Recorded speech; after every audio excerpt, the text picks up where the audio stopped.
आपके प्यार, आपके आशीर्वाद मैं ब्याज समेत लौटाऊंगा दोस्तों। और मैं विकास करके लौटाऊंगा।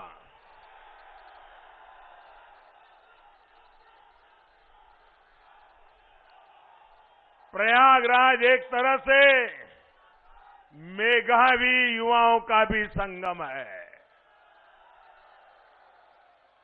लेकिन 2017 के पहले की सरकारों ने यहां की प्रतिष्ठा को खूब ठेस पहुंचाई दोस्तों। पूरे प्रदेश,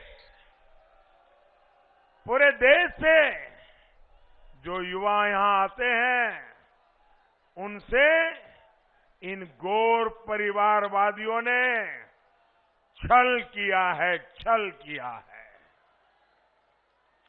आप भी जानते हैं कि नौकरी के नाम पर पिछली सरकारों के आयोग में बैठे लोग किस क्वालिफिकेशन को जरूरी मानते थे? इनके लिए योग्यता की अहमियत नहीं, बल्कि सिफारिश, जातिवाद, क्षेत्रवाद और नोटों के बंडल, यही सब कुछ था। इन लोगों ने अपने कारोबारियों को आयोगों की जिम्मेदार पदों पर बिठाकर जो खेल खेला, उसने कितनी ही युवाओं की जिंदगियां तबाह कर दी, होनहार युवाओं की।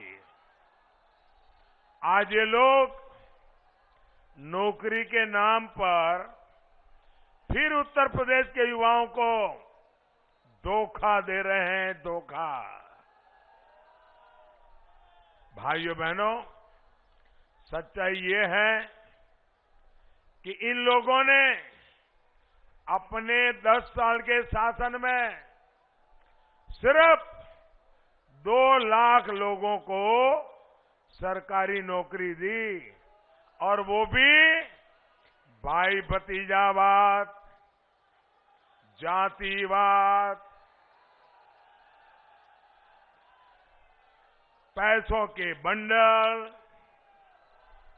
जबकि योगी जी की सरकार ने अपने 5 साल में उन्होंने 10 साल में 2 लाख, और योगी जी ने 5 साल में 5 लाख नौजवानों को सरकारी नौकरी दी।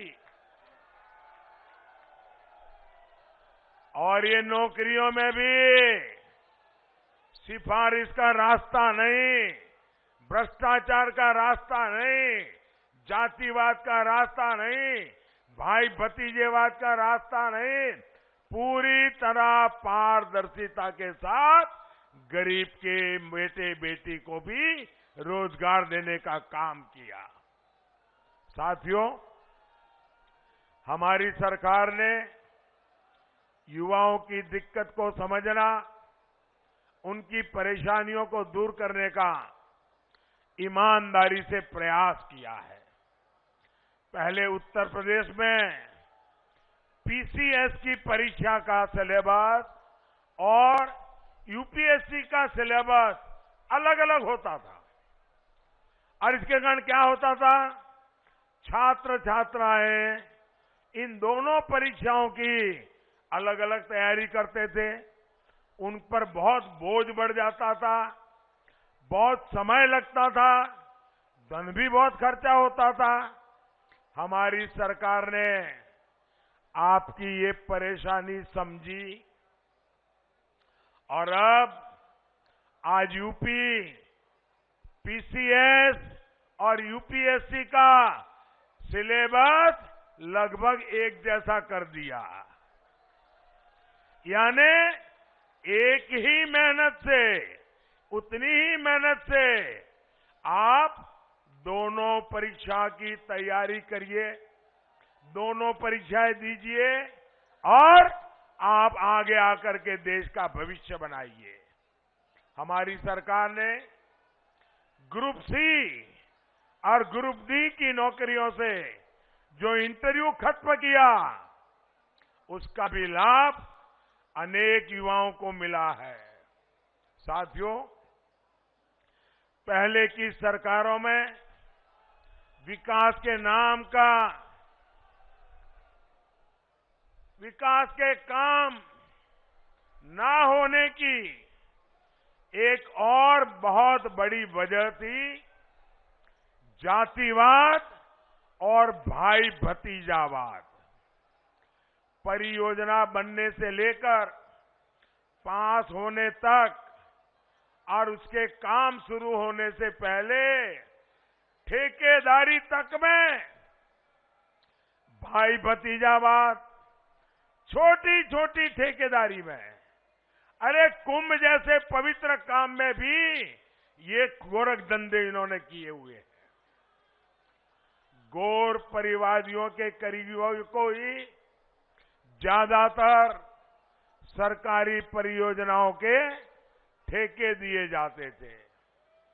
कहीं पानी की पाइपलाइन बिछानी है तो ठेका परिवारवादियों के किसी करीबी को मिलता था, कहीं सीवर लाइन बिछानी है तो ठेका उन्हीं के किसी भाई भतीजे को मिलता था, क्योंकि कोई पूछने वाला नहीं होता था। तो ये लोग काम भी घटिया क्वालिटी का करते थे, क्योंकि कोई कार्रवाई नहीं होती थी, इसलिए ये लोग आधा अधूरा काम करके पूरे के पूरे पैसे लेकर के भाग जाते थे। प्रयागराज ही नहीं, यूपी के मेरे नौजवान मित्रों ध्यान रखिए, यूपी के हर जिले का ऐसा ही हाल है। आधे अधूरे काम छोड़ करके भाग गए और पैसे पूरे लेकर के चले गए।